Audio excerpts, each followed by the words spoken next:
Fala galera, beleza com vocês? Todd na área.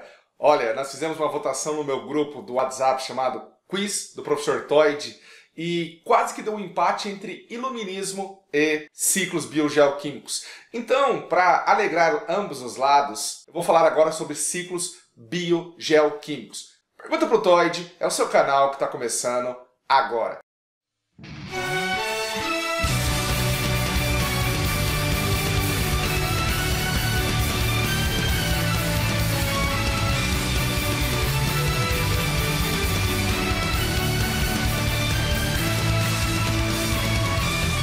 Bom, galera, nós temos 4 ciclos importantes para participar aí para você. Um assunto dentro da ecologia. Quais são os 4 ciclos? O ciclo da água, do carbono, do oxigênio e, é claro, do nitrogênio. Muito bem, vamos começar pelo ciclo da água. O ciclo da água é muito básico porque ela envolve processos de transpiração, evaporação e condensação. Agora veja bem, o ciclo da água é dividido didaticamente em 2 ciclos, o ciclo grande e o ciclo pequeno. O ciclo pequeno é aquele que você conhece na transformação física da água. Evapora, condensa, sem a participação dos seres vivos. Sabe por quê? Porque a palavra biogeoquímico significa biovida, geo, terra, planeta, química, matéria. Então, é o fenômeno da reciclagem, porque a matéria é reciclada e ela tem que passar por seres vivos, ciclos biogeoquímicos. Esse ciclo pequeno da água não tem a participação dos seres vivos. É aquele corpo de água que evapora e depois precipita na forma de chuva. É o corpo d'água de uma lagoa, de um rio, dos oceanos, tudo isso contribuindo com o ciclo hidrológico da chuva. É o ciclo pequeno. Agora, o ciclo grande da água é aquele que envolve a participação dos seres vivos. Exemplo, numa floresta, as plantas absorvem água pelas raízes e uma grande parcela acaba indo para o ar através da chamada transpiração vegetal, que é dividida em 2. A transpiração estomática, realizada por estômato, variável, e a transpiração cuticular, que ela é constante e não tem como controlar, promovido pela cutícula da folha. Essa transpiração vegetal também contribui com chuvas em determinadas regiões. A Amazônia, por exemplo, possui a floresta participando do ciclo hidrológico por lá. Chove na Amazônia porque tem a floresta, ou tem a floresta na Amazônia porque chove? Sem sombra de dúvida, o ciclo de chuva da Amazônia é controlado pela própria floresta, ok? Somando o ciclo da água pequeno e o ciclo da água grande, nós temos o ciclo de chuva aí, ou ciclo da água, beleza? Lembrando que o termo correto aqui é evapotranspiração, porque é a evaporação que ocorre no ciclo pequeno e a transpiração que ocorre no ciclo grande. Beleza, galera? Fácil, simples, nem tenho o que falar. Agora o ciclo do carbono.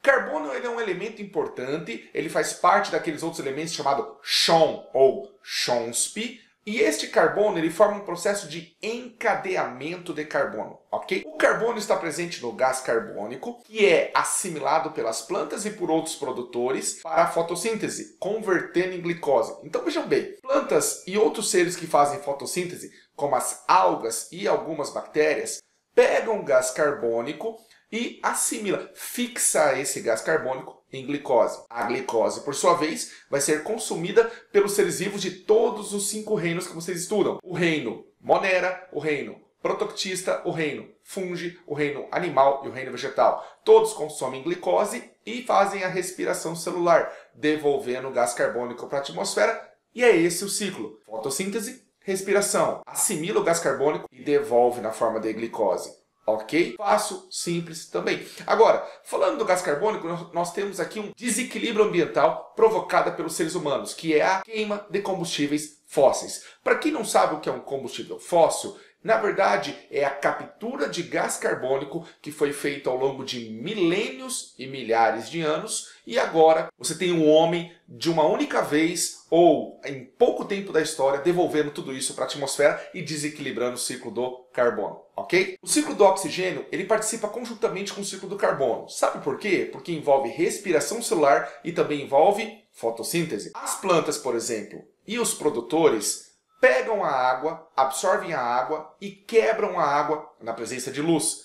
Isso gera uma molécula de gás oxigênio, que vai para a atmosfera. Essa molécula de gás oxigênio na atmosfera, ela é depois consumida no processo chamado respiração celular aeróbia, ou esse oxigênio vai ser consumido para oxidar determinados elementos metálicos, como por exemplo o ferro, ok? Ou esse oxigênio vai ser convertido em ozônio e vai compor a camada de ozônio, que é uma camada filtrante importante para a sua saúde, beleza? Então, quais são os seres vivos que produzem o gás oxigênio? Aqueles que fazem fotossíntese. E você encontra esses seres vivos no reino Monera, no reino Plant, que é o reino metáfita das plantas, e no reino Protoctista, na forma de algas. E quem consome esse oxigênio? Os seres dos 5 reinos. Então, 3 reinos acabam produzindo, só que 5 reinos acabam consumindo.